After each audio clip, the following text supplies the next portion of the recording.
When the idea of doing church in the bar, that the folks said, well, that's an odd place. And we thought, Jesus never said, if you need me, I'll be in the temple.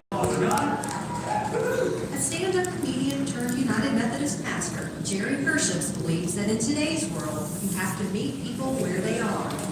Herships' newly formed congregation, After Hours Denver, meets on Monday nights and hooks around the Colorado Channel. God's love, and I said it before, is like gum on your shoe. You cannot get rid of it. Hership spent 10 years as a bartender. He knows some might not be comfortable with the idea of church in a bar, but he feels it's a natural fit. God knows that when we are at our best, that is where the abundant life hangs out. A missional church is kind of a different model. Very much you go into a community, find out what the needs of that community are, where their pain is, and to go and be with them. After everything I've done, God still loves me. Wesley was always out on the street. He did prison ministry. He believed in not just sitting in the pews, he believed in taking God to people. Grace is central as Methodist guideposts. The concept has caught on. Herships almost always preaches to a full house. Dee and Tony Kirby attend regularly with their young daughters. It gives the kids the experience and the idea that no matter where they are, God's there. At the bar church, sermons are simple, and looking out for others is always the focus.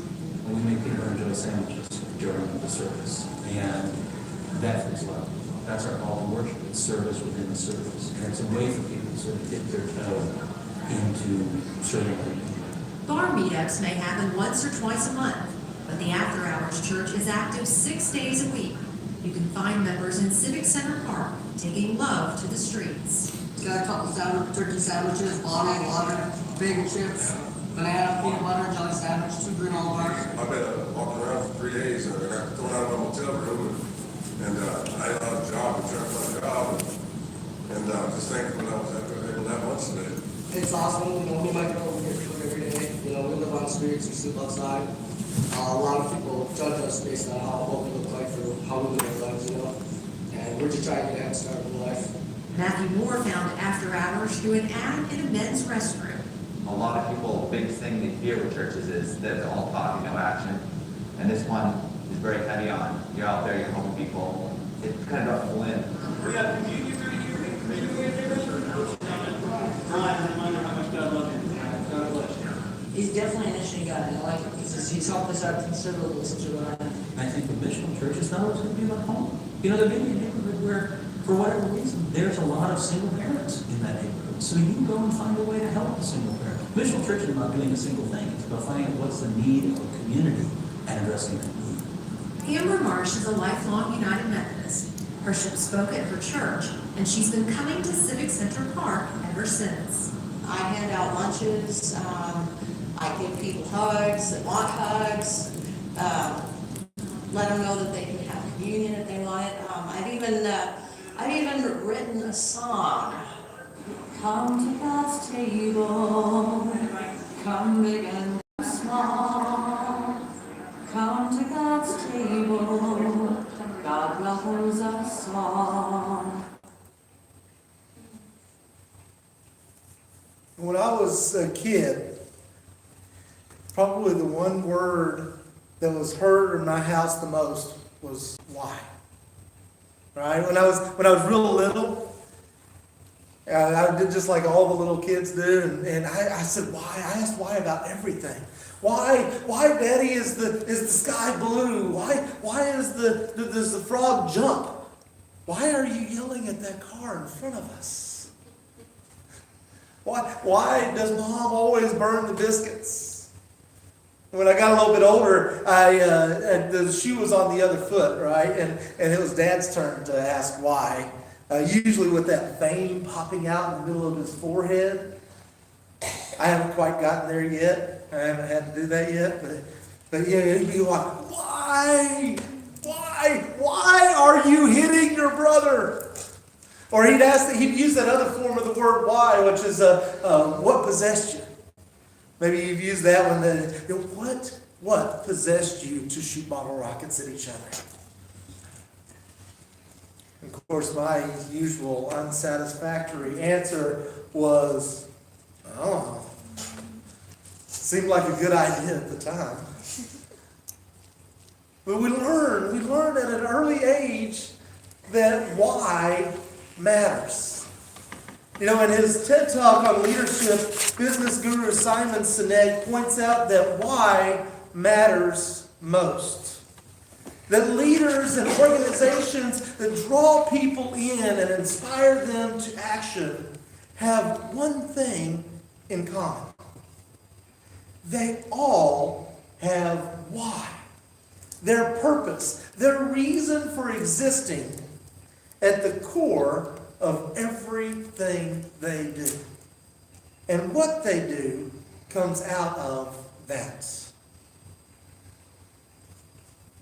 Unfortunately, like most organizations, we folks in the church have a tendency to focus more on what we do than we do on why we do it. And the what that we tend to preoccupy our minds with the most is Sunday worship. In fact, I would say that we often have a tendency to talk like getting folks to come to church on Sunday is the very reason we exist, or the why behind everything else we do. Now, I hear folks lament that the kids who come on Wednesdays don't come back on Sundays. And I hear folks wonder aloud if we should support them for camp or missions, or even consider them leaders if they aren't going to come to church on Sunday, even though they are here every single Wednesday for Bible study and worship. And I'm guilty of it too. I spend the majority of my week thinking about Sunday morning and trying to make sure that things are good on Sunday morning and set up the right way, and how can we invite more folks to come to worship on Sunday. And you know what? The crazy thing is that in all my years of youth ministry, I've had countless teens tell me that they have learned more from me about God and life and following Jesus over a conversation with a slushie at Sonic than they ever did from a sermon. Come to think of it, that might be a comment on my preaching. But here's the thing. Worship on Sunday isn't the end goal. It isn't why we exist. Our why, the reason we exist, is to make disciples of Jesus. People who love God with all they have and love others as themselves. And Sunday morning worship is just one tool that we have for doing that. It's just one tool that we have for doing that. And the reality is that for a lot of folks that are unchurched and not connected with God at all, it's usually not the best way to get people in the door. It's not the best entry point for folks to belonging. Because the reality is that folks have to belong. They have to feel that they belong to a community of faith before they can believe. Discipleship begins with intentionally building relationships, which means going out to them outside the church and inviting them into relationship. And no one understood this or demonstrated this idea more than Jesus. After Jesus got kicked out of his home church, he went over to Capernaum, which is this little fishing village on the edge of Lake Gennesaret, and he started preaching in the synagogue there. And it didn't take very long for him to get a crowd and get a group of people to come and follow him, and they were showing up every week. More and more people were showing up every week, and the folks at the church begged him to stay and say, "Come on, will you just stay here and keep preaching here?" And he said no, because he realized, he said, I've got to go. I was sent out there. he realized that there were a lot of folks outside that didn't come to the synagogue on Saturday night that needed to hear about God's grace and salvation.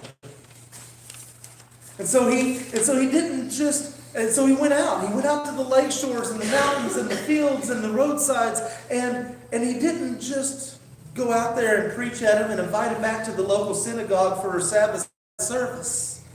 He spent time with them in their homes. He ate and drank with them at their tables. He hung out at the local gathering places. He built relationships with folks on their terms and where they were at. And nearly all of Jesus' teaching and all of his healing and all of his ministry was done outside of the synagogue and outside of the worship hour. Even his disciples, even his main leaders, he met and he called from their fishing boats and their street corners, with little or no mention at all of their church attendance record. And this idea isn't just unique to Jesus. This idea that discipleship begins with going out and building relationships is in our core DNA as Methodists. In fact, the Methodist movement didn't even take off until John Wesley got kicked out of so many churches that he had to go preach out in the fields. At one point, he was standing on his daddy's tombstone because that was the only place anybody would let him be. And when he went out and he preached in the fields and he preached on the streets, folks came. He didn't just walk to the next town. He built relationships with them. He connected with them. He recruited them to lead small groups in their homes with other folks. And when we came to America, when Methodists came to America, they began to go out like missionaries all the way out to the edge of the frontier. And we would go and push on the edge of the frontier and meet with folks and build relationships with folks. There's one story of a Methodist preacher that was following this wagon track, and because he saw it, it was a fresh wagon track, and he gets there, and this family is unloading their wagon at their new homestead. And he introduces himself as the Methodist preacher on circuit riding around, and he goes, "Dang it, I came out here to get away from you all." Yeah, well, that's who we were. We were so committed to relationship that we traveled the Trail of Tears with Native Americans all the way to Oklahoma. We were the people who were known as ones who constantly took the gospel outside the church. We met in homes and held camp meeting revivals out in the middle of the woods. We were the folks that you would expect would be the first ones to greet you when you came to town, whether you wanted it or not. But somewhere along the line, like most movements of the Spirit, we got situated. We got comfortable. And we started expecting folks to come to us on our terms instead of us going to them and meeting them where they're at. And we had done such a great job of evangelism up to that point that for a while, the cultural norms reinforced this idea that the place to be on Sunday morning was in church. But that's not true anymore, is it? Now the place to be on Sunday morning is in bed, or down at the cafe, or at a sporting event, or down at the lake. But that's not a reason for us to throw up our hands, and it's not a reason for us to despair. It is an opportunity for us. If you look at the Bible and most of church history, in fact all of church history, every single time God brings a revival, it starts outside the sanctuary, outside the Sunday morning hour. And in each of those cases, or somebody who was out there leading that edge and reaching folks, whether it was Jesus or the apostles or Wesley or St. Francis, or you name it, they didn't go out with the intent of getting people to show up to church on Sunday. They went out with the intent of sharing, telling people about God's grace, with the intent of showing people God's love, and with the intent of inviting folks into relationship with them and ultimately with God. Now, what I don't want is for you to walk out of here today and go, well, the preacher said I don't have to show up to church if I don't want to. I guess I'm sleeping in next week. That would make me feel bad. Don't do that to me. But what I am saying is that when it comes to making disciples, folks have to feel that they belong. They have to feel that they belong to a community of faith before they can believe what we're telling them about Jesus, or even be ready to hear it. And then they have to believe in Jesus before they can be at a place where they're going to become more like Jesus. And worship and Bible study are incredibly effective tools. In fact, the most effective tools. In fact, I would say they were necessary, absolutely necessary tools for us to move from that place of believing to becoming. But in today's culture, I don't know that they are the effective tool or the most effective tool for getting people from a place of disconnect to a place of belonging. Especially in the culture that we're in now. I mean, in Oklahoma, I guarantee you haven't met a person that hasn't been to church at some point in their life in Oklahoma. You probably haven't met a person who hasn't heard about Jesus at some point in their life in Oklahoma. And what that means is that they've been there and they've heard that, and for some reason they've rejected it. Maybe they had a bad experience. Maybe there was something else.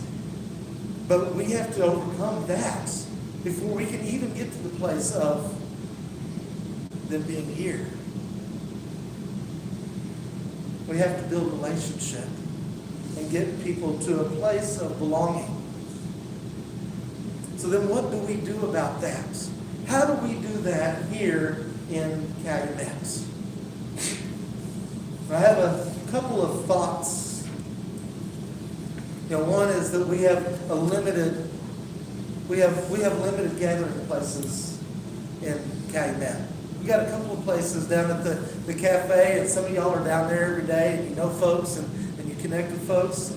And that's one place that we can connect, and we can invite people into relationship and really build some connection there. I've started going down to the bar and hanging out and having a beer with and talking to folks, trying to build some connections there. We've started an outreach team that is intended to go out and invite people. But the reality is what do we invite folks to? When I'm talking to somebody at the bar, or we're talking to somebody at the cafe, or we go and do an outreach, what do we invite them to? Do we invite them to Sunday morning? Maybe they're not ready for that. Maybe they're not at that place yet. And maybe what we need to do is think about ways to invite them into belonging, into relationship, into connection. Maybe we need to think about having a low-key, a low-risk community events every once in a while that we can invite folks to. Like a community meal or a movie night or a bingo or whatever. Something simple. But then when we do that, we have to show up. When we invite them, we have to show up. And we have to build those intentional connections and intentional relationships with folks. Maybe God is calling you to be a part of that and to make that happen. Another thought that I have is has to do with Wednesdays. You know, with Cows and Youth Diversity, both of which have Bible study and worship almost every week, we are doing our why of discipling our kids in our community, which is really good. We are discipling our young kids, we are discipling our youth on Wednesday nights. And I'm excited for that. And a lot of those kids, especially the young ones, have connections with y'all if you help out. I know Darlette, you help out, and Bob and Wayne, you know, y'all are there, and they know who you are, and they see you around, and they give you hugs. And there's a connection there. Maybe we can build a connection from that to their families. And again, maybe we need a place that we can invite them to belong. Or a way that we can invite them into connection, a deeper connection, before we, and not just to Sunday morning. But then I think about our youth. And you know, our youth, we have almost 60 youth that come every week. Every week we have almost 60 youth that come. It's amazing. But none of them, well, I won't say none, most of them don't have any connection at all with the church outside of Wednesday nights. Don't have any connection at all with the church outside of Wednesday nights. They may not know any of y'all or that you're part of this church. They don't have, and so their only connection with the church is me and Gina. And Bob, who comes and helps out. That's it. That's their only connection with the church. And here's the deal. It's not their job to bridge that gap. It's our job to bridge that gap. It's our job to make the connection to them, not the other way around. And not just me and Gina, but all of us. And so maybe something that God is calling you to do, and I encourage you to search your heart, is to see if God is calling you to connect with those kids that come on Wednesdays, and to build relationships with them and their families where they're at. Whatever it is that God is calling us to do, the reality is that God is calling us. God is calling you to be fishers of people and to invite people into relationship with you and ultimately with God. Invite people into belonging. The question is, will you answer that call? Let's pray. God, we thank you. We thank you that you have reached out to us. Every one of us are here because there was somebody who dragged us kicking and screaming at one point when we were young, who taught us and raised us and led us into relationship. There was somebody who invited us to a gathering or to something. There was somebody who went out from their place and met us where we were at. And God, we thank you so much that you moved that person in our lives. And we pray, God, that you will move us in the lives of others and help us to reach out to them. In your Son's name we pray.